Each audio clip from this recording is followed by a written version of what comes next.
नाज़रीन वाक़िआ कंदासीं शाहपुर जहानिया वासी नौजवान शागिर्द जो क़ाइद अवामी यूनिवर्सिटी मां फाहूका लाश मिलियो आहे। इन जा तफ़सील मालूम कयूं था। अख़्तर आज़ाद ताहिरी टेलीफोन लाइन ते मौजूदु आहे। अख़्तर, कहिड़ा तफ़सील आहिनि, आगाह कजो।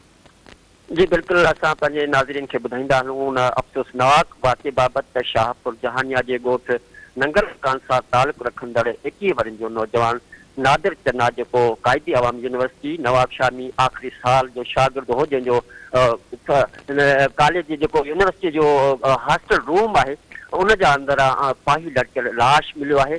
यूनिवर्सिटी इंतज़ामिया संदसि वारसनि खे इतलाह कयो, जेको लाश वसूल करण लाइ रवाना थी विया आहिनि। असां पंहिंजे नाज़रीन खे ॿुधाईंदा हलूं त नौजवान जे फौतगी वारे इतलाह ते संदसि वारसनि में कोराम मतल आहे। संदसि जेको वालिद आहे अली गोहर चन्ना, उहो हितां जो हर हारी आहे ऐं संदसि जेको हिकु चाचू आहे उहो रिटायर MBBS डॉक्टर अब्दुल वाहिद चन्ना पिणु आहे। असां पंहिंजे नाज़रीन खे इहो ॿुधाईंदा हलूं त नौजवान जेको हिकिड़ो नंढो भाउ पिणु अथसि ऐं 2 भेनरूं अथसि, जॾहिं त संदसि धर्मी जेको आहे कोराम मतल आहे ऐं वारस जेके लाश वसूल करण विया आहिनि।